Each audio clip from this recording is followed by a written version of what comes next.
Assalamualaikum warahmatullahi wabarakatuh. Bersama saya Abdullah Humaidi bin Ahmad Sofi, wartawan Syams TV anda. Hari ini kita berkumpul bagi meraihkan majlis Jom Baca Bersama selama 10 minit dan dekad membaca kebangsaan peringkat Negeri Sembilan di Seremban pada 23 April 2026.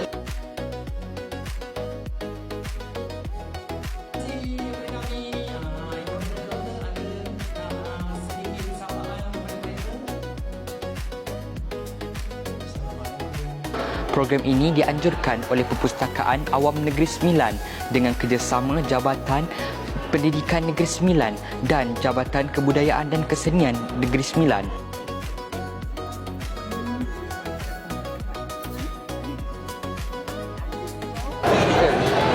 Antara pengisian utama ialah aktiviti membaca serentak selama 10 minit secara hybrid.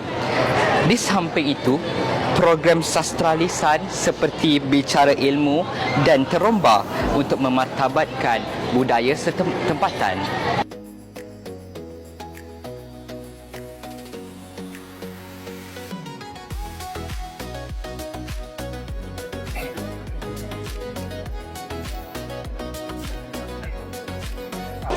Okey, Assalamualaikum.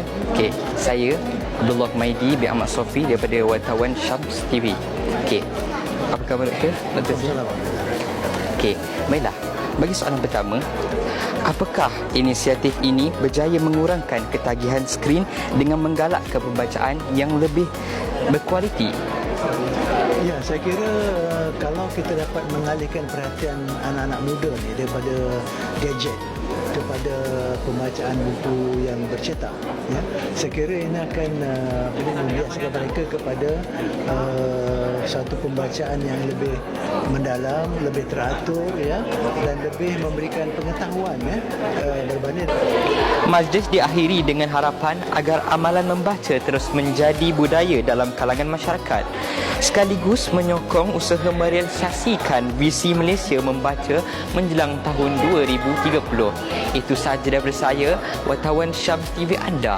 Sekian wabillahi taufiq wal hidayah. Assalamualaikum warahmatullahi wabarakatuh.